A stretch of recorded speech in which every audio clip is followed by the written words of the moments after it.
ಚಿಕ್ಕವನು ನೋಡಿ ದರಿದ್ರ ನನ್ ಮಗನ್ ಮುಖಾನ. ಇವನನ್ನ ಹೋಗಿ ನನಗ್ ಹೋಲಿಸ್ತೀಯಾ? ಮನೆಗೆ ಚೆನ್ನಾಗಿರೋದು ಏನ್ ಬೇಕಾದ್ರೂ ಬರ್ಲಿ, ಅದು ಇವನಿಗೆ ಇಷ್ಟ ಆಗುತ್ತೆ, ಅದನ್ನ ಕೊಡ್ಬೇಕು. ಯಾಕೆ? ಇವ್ನ್ ಚಿಕ್ಕವನು. ತಪ್ಪು ನಮ್ಮಿಬ್ರಲ್ಲಿ ಯಾರ್ದ್ರಲ್ಲೇ ಆಗಿರ್ಲಿ, ನಿಮ್ ಕೈಯಲ್ಲಿ ನಾನೇ ಬಯಸ್ಕೋಬೇಕು. ಯಾಕೆಳು? ಇವ್ನ್ ಚಿಕ್ಕವನು. ಫ್ರೆಂಡ್ಸ್ ಬರ್ಡೇ ಇರ್ಲಿ ಅಥವಾ ಪಾರ್ಟಿ ಇರ್ಲಿ, ಇವ್ನ್ ನನ್ ಜೊತೆ ಕಳಿಸ್ಬಿಡ್ತೀರಾ? ಯಾಕೆ?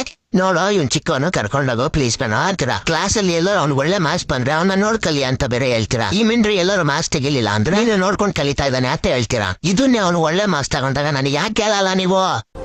ಈ ತಮ್ಮ ತಂಗಿ ಅನ್ನೋರು ಯಾರು ಹೇಳ್ತಿದ್ರು ಪರವಾಗಿಲ್ಲ, ಅವ್ರ ಹತ್ರ ರೀಸನ್ನೇ ಕೇಳಲ್ಲ ಏನು ಕಲ್ತಿದ್ದೀರಾ ಅಂತ. ಸುಮ್ನೆ ನಮ್ಮ ನೋಡಕ್ ಸ್ಟಾರ್ಟ್ ಮಾಡ್ಬಿಡ್ತೀರಾ. ಯಾಕಂದ್ರೆ ಇವ್ರು ಚಿಕ್ಕವರು, ಮೇಲಿರೋ ಭಗವಂತ ಮಾಡಿರ್ತಾನೆ ಇವ್ರನ್ನ. ನಮ್ಮನ್ನ ಬಿಡ್ಬಿಡ್ದು ಮಾಡಿರ್ತಾನೆ, ನಮ್ಮನ್ನ ದೇವರೇ ಮಾಡೋದು. ಅಮ್ಮ ಅವ್ನು ನಿಜ ಹೇಳ, ಈ ಕಳ್ಳನ್ ಮಗ ಹುಡ್ತಾಗ್ಲಿಂದ ನನಗೆ ಅಣ್ಣ ಅನ್ನೋ ಮೆಡಲ್ ಹಾಕ್ಬಿಟ್ಟಿದ್ರೆ ಕಣಮ್ಮ ನೀವೆಲ್ಲ ಸೇರ್ಕೊಂಡು. ಅಕ್ಕನ ಜೊತೆ ಆಟ ಆಡ್ತಾ ಇದ್ದೆ, ಅವಾಗ್ಲೇ ನನಗೆ ಅಣ್ಣ ಅನ್ನೋ ಪದವಿ ಕೊಟ್ಬಿಟ್ರೆ ನೀವೆಲ್ಲ. ನಾನ್ ತಾತ ಆಗಿದ್ದಲ್ಲೂ ನಾನು ಇವನಿಗೆ ಅಣ್ಣನೇ ಆಗ್ಬೇಕು ಕಣಮ್ಮ, ಅರ್ಥ ಮಾಡ್ಕೊಳಮ್ಮ. ಇನ್ನು ಎಷ್ಟು ವರ್ಷ ಕಳೆದ್ರು ನಾನು ಇವನಿಗೆ ಅಣ್ಣನೇ ಆಗ್ಬೇಕು ಕಣಮ್ಮ.